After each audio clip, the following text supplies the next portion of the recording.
하겠습니다. 자, 다른 주제에 대해서 얘기 좀 해보겠습니다. 오늘 한국갤럽에서 여론조사 결과가 나왔습니다. 그런데 문재인 대통령의 지지율이 집권 이후 처음으로 40%대, 49%이긴 하지만요. 일단 50%가 무너졌습니다. 좀 화면에서 보고 계십니다만 6월 둘째 주와 9월 첫째 주니까 채 3달이 안 됐는데 석 달이 안 된 사이에 무려 30%가 저렇게 그냥 급전직하를 하고 있는데 이거 어떻게 봐야 되는 겁니까? 우선은 그동안에는 적폐청산과 한반도 평화 문제가 주 이슈가 돼서 전국이 이끌어졌잖아요. 네. 예, 그때까지는 높은 지지율을 유지할 수 있습니다. 네. 왜냐하면 한반도 평화나 적폐청산은 이해관계로 보면 이념적인 극소수의 국민을 제외하고는 다 좋아하죠. 예, 좋아하는 거고 그런데 이제 민생으로 넘어오면 네. 경제라는 것 자체가 쉽게 뭐 확 좋아지고 나빠지고 이런 게 사실 아니잖아요. 그렇죠. 그런데다가 경제 정책이라는 건 누군가 이익을 보면 누군가 손해를 보는 거잖아요. 네. 그렇기 때문에 민생 이슈가 들어오는 순간 모든 정부가 이제 지지율 하락에 직면하게 되는 것이죠. 그리고 또 한 가지 측면은 이제 문재인 대통령 집권하면서 기대가 굉장히 높았잖아요. 예. 그래서 내 삶을 바꾸는 민주주의 네. 정책으로 넘어가면서 네. 이제 소득주도 성장이나 최저임금에 대한 네. 이제 보다 정교한 실질적인 대안을 제시해야 될 때라고 생각합니다. 그렇죠.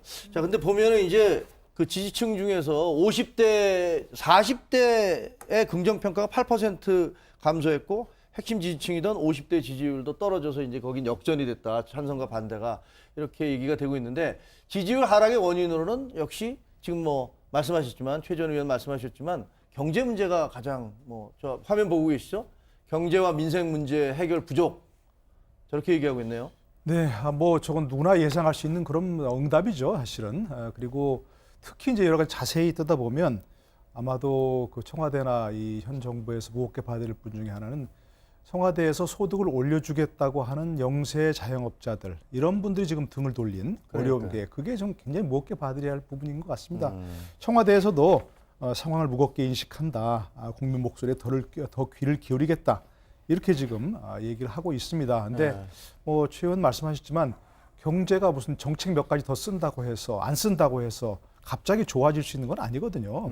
그리고 현재 경제가 나빠지는 것을 모든 문제를 다 현 정부 탓이다고 할 수도 없는 문제고요. 그렇죠. 예, 그러나 뭐 구조적인 문제가 있고 우리나라처럼 이렇게 영세 자영업자의 비중이 높은 나라가 또 없는 것이고요. 네. 그러니까 참 어려운 문제긴 한데 그러나 참 여러 가지 뭐 어려운데 비틀비틀 하는 사람에게 뭔가 툭 조금만 건드리면 쓰러지는 것처럼 네. 어려운 경제를 조금 최저임금을 너무 지나치게 인상했다든가 해가지고 조금 더 어렵게 만든 건 없는가 하는 부분을 정말 생각해야죠. 또 장하성 실장이 지난번 JTBC나 인터뷰할 때 제가 깜짝 놀란 게 16.2% 최저임금 올린 걸 깜짝 놀랐습니다 하는 걸 듣고 제가 깜짝 놀랐어요. 어떻게 그렇게 얘기할 수 있나요, 그거는. 예, 그분이 그 일자말 책임자신데 그거는 정말 무겁게 받아들여야 할 그런 상황인식이라고 생각합니다.